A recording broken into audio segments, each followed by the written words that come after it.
Holocaust in Hungary. It can happen here. This is Chapter 2. In 1937, a man named Ferenc Szalasi was imprisoned in Hungary. He was a right-wing radical and he had formed a new party called the National Socialist Party.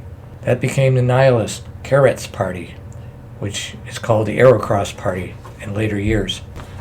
The Prime Minister, Kálmán Gyurcsány, who himself was a moderate anti-Semite, conferring with his counterpart and had meetings with Hitler himself too. During these visits, he was infected by the Hitler ideology and poisoned more and more by Nazi anti-Semitism. While he was in Berlin the last time, discussing the requested higher industrial export to Germany and some territorial revisions, they let him know that all the requests that the Hitler regime wanted for the solution. The pressure was so tremendous that after returning from Berlin, shortly before the Austrian Anschluss, he thought it was necessary to inform the Hungarian people that the time had arrived to make changes in the law to solve the Jewish problem in Hungary. After Germany, Hungary was the first one in Europe to declare the necessity of a state law to resolve the Jewish problem.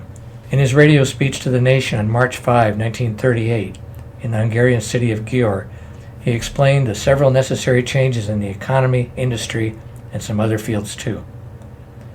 Due to Hitler's Nazi regime standing point about the future good relationship between the two nations and the possible territorial revisions, he was forced to take the necessary steps to propose a law that would control and curb the Jews in many different ways.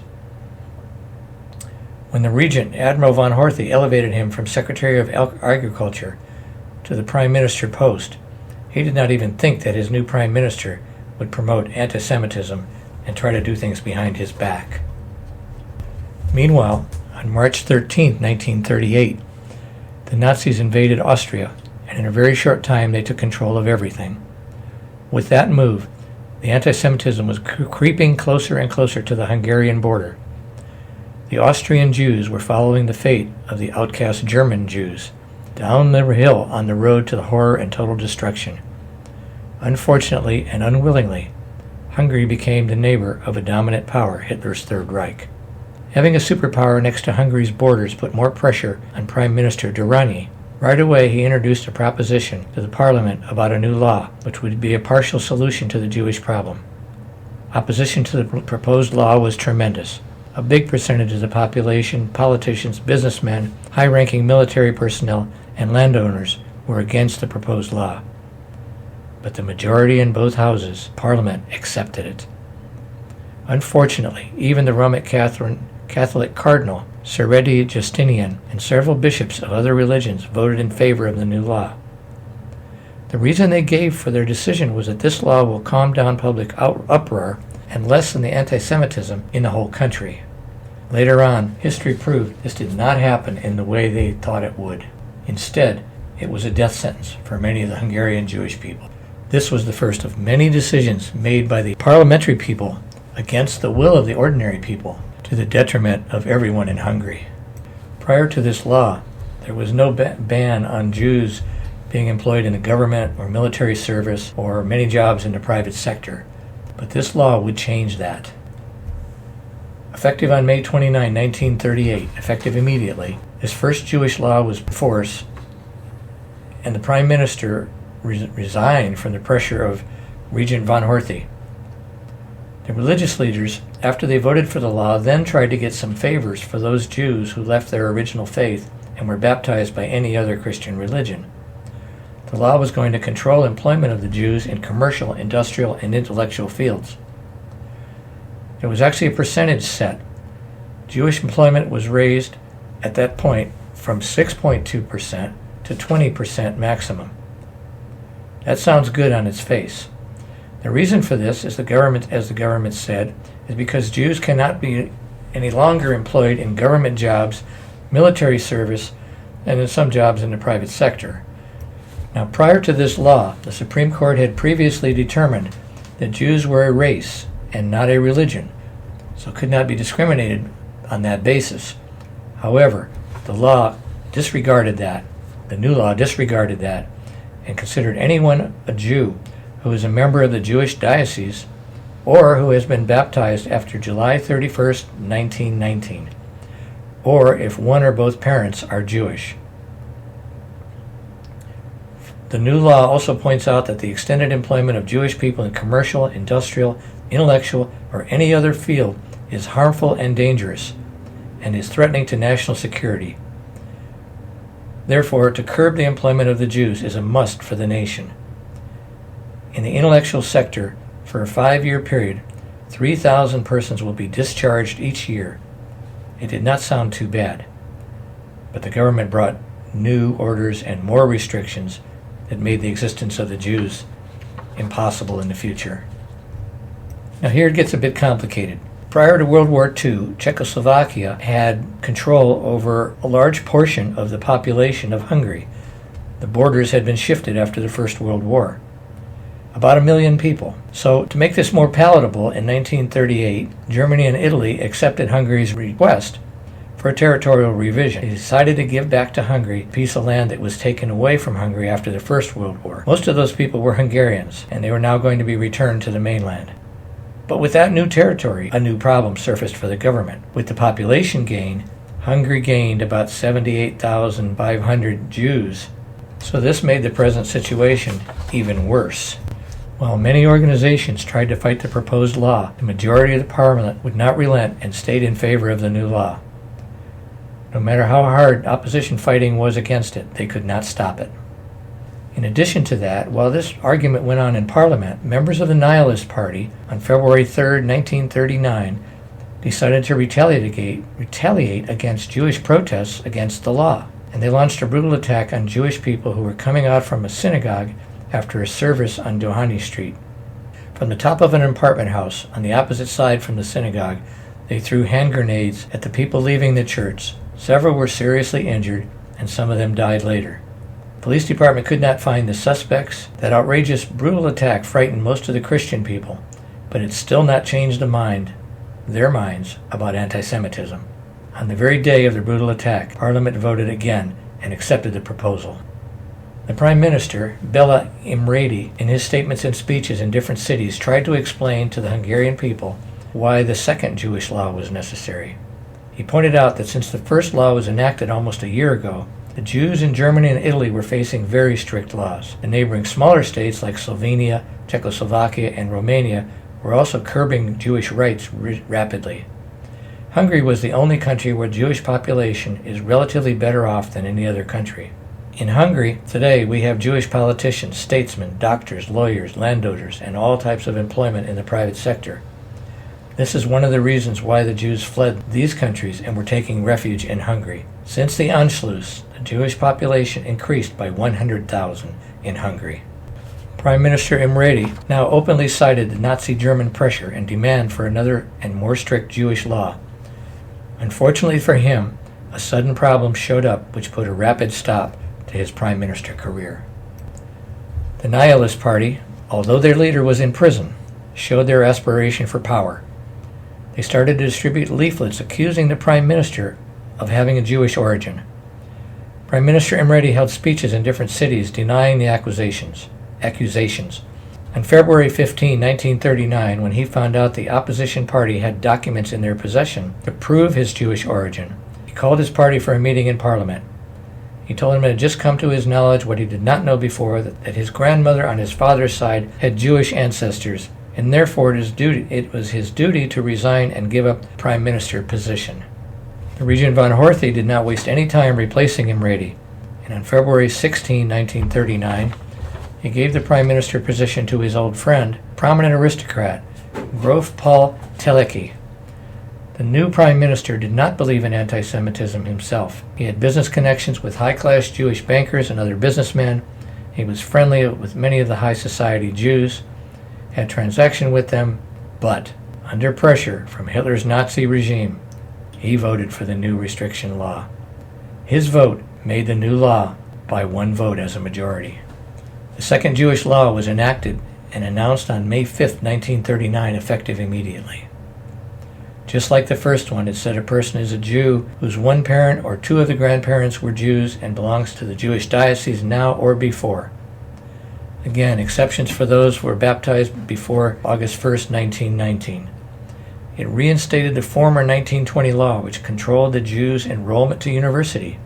It restricted the first Jewish law's 20% employment in commercial and industrial fields to 6%, and the intellectual and private sector employment was reduced to 12%. The only trouble was, the results of this new law did not turn out to be acceptable to the good-hearted Christian people or the leaders of the different religions. The Christian people did not believe in anti-Semitism, but in 1 year, by proposing, reasoning, and arguing over the Jewish laws, the government itself was trying to control and change the people's minds. The majority of the politicians were accusing the Jews of crimes they had never committed and calling them the enemies of the Hungarian people. The propaganda started to work. Changed and poisoned by this propaganda and hateful anti-Semitism speech, they were ready to accept the Nazi ideology. Prior to this time, the German population that worked in Hungary amounted to only 3% nationwide, but in the defense industry, the ratio was 40% Jewish. The German propagandists thought it was the right time to secure the rights of the German minority in Hungary. And again, because of Nazi pressure, on April 30, 1939, the Prime Minister allowed them to organize, and they formed the VDU party. After that, the German regime had two reasons to interfere with Hungary's interior matters: the Jewish problem and the German minority in Hungary. The second Jewish law started to show its results before the 5-year phase-in period ended. By the end of 1942, controlling the private Jewish businesses and discharging Jews from commercial and industrial fields left 59,000 Jews unemployed. That meant 225,000 Jews, including family members, were left without any source of food supply and everything else. Some of them also lost their citizenship and their voting rights. These people almost overnight became second-class citizens, and without the help of Jewish organizations, they would have starved to death. But the beginning of the Second World War brought more restrictions yet. On September 1, 1939, Germany declared war against Poland. The mighty German army started to cross the borders the same day. The Hungarian Regent Admiral von Horthy denied the German military leader's wish to let the Wehrmacht and Slovak forces go through Hungarian territory and attack the Polish military from the back. Poland and Hungary had always had a good relationship in the past, and the regent did not think it would be fair to stab an old friend in the back. With the last territorial revision, Hungary became a neighbor to Poland. While fighting the Russians and then the Germans, tens of thousands of Polish military and citizens, including thousands of Jews, fled Poland in fear of the communists and then the Nazis. The Polish government hopelessly was waiting for help from Western powers. Although Poland had signed a treaty with England and France which promised military help if needed, none of them kept their promises. All that London and Paris did was condemn Hitler's actions and declared war against Germany. In the early 1940s, Hitler decided to take over Romania because he needed the Romanian oil wells. Naturally, he wanted the Hungarian regent to let the Wehrmacht divisions come through Hungary. Von Horthy and the Prime Minister did not agree to it because they wanted Hungary to stay neutral. But after a short time, Hitler canceled his request because he had changed his mind. Instead of taking over Romania, on May 10, 1940, German forces went through Belgium and the Netherlands. Since Germany was officially at war with France, after taking over Nederland, his forces did not stop at the French border but started to move right in.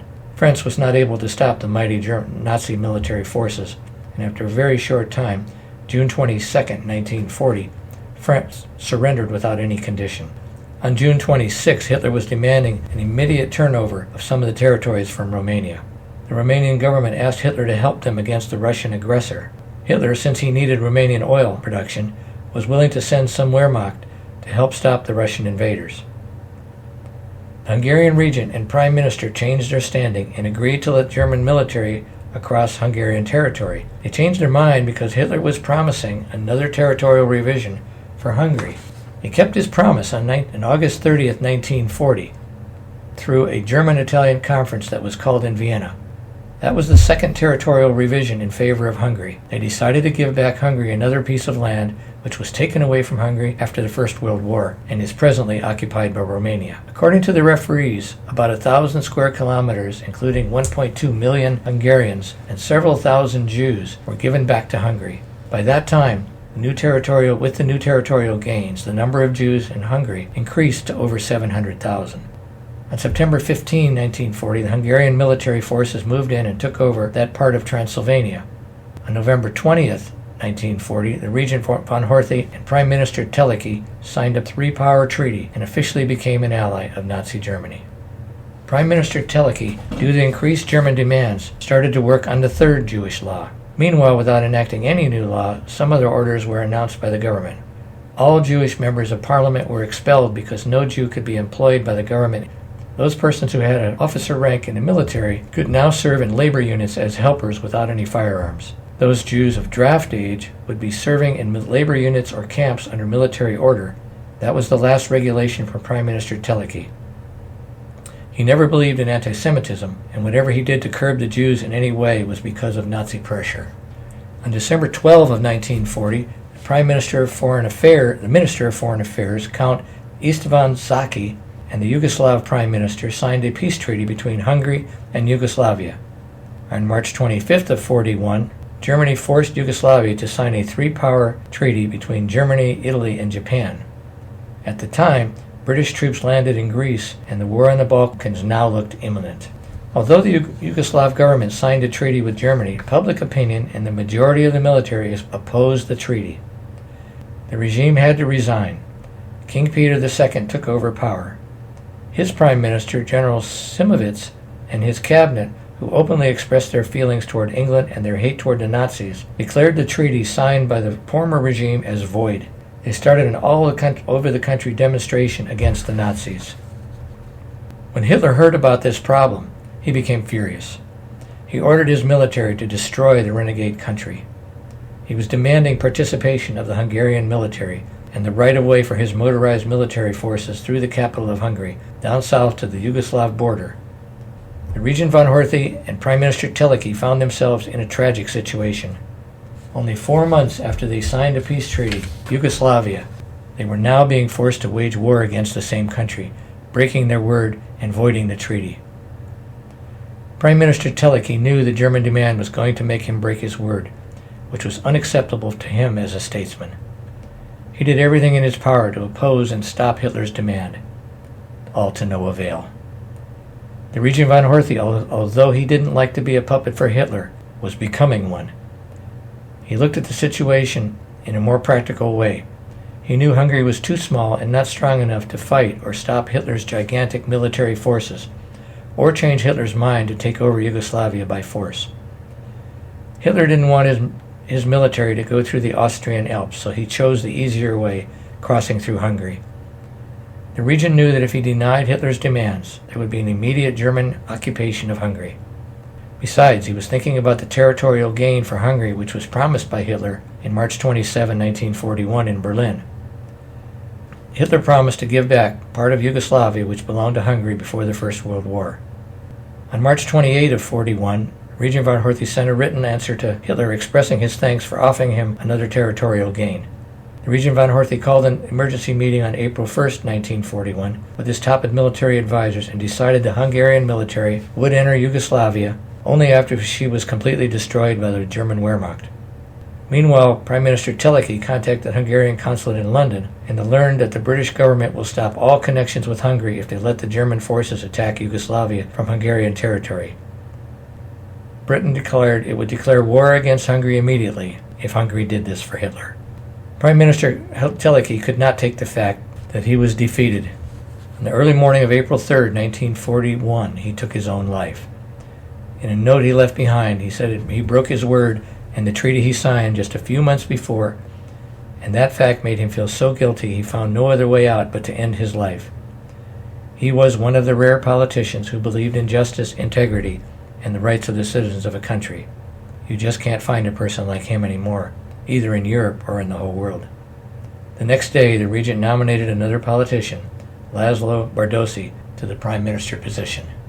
On the same night that Minister Teleki committed suicide, motorized Wehrmacht forces crossed the Hungarian border and kept moving south to the Yugoslav border.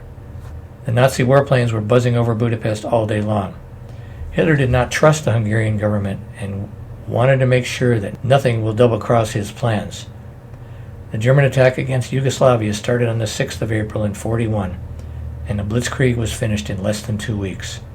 On April 17th, the Yugoslav army capitulated, and on April 11th, 3 Hungarian divisions crossed the Yugoslav border with minimal loss as they moved toward the original borders of Hungary and stopped there on the 14th of the month. As a result of this takeover, some 25,000 more Jews came under Hungary's control. Winston Churchill cut off diplomatic connections between the Hungarian government and Britain on April 7, 1941, and the British consul left Budapest immediately. Due to the English-Hungarian friendship, he hesitated to declare right away, as some communication still existed between the two nations through shortwave broadcasting. As I close this second chapter, I'll make an editorial comment, backed up by George's text, that Hitler did not originally want the Holocaust. That came later. What he wanted was all the Jews out of Germany, and eventually out of Europe. But countries like the United States and Britain had absolutely no interest in allowing Jews to immigrate to these countries.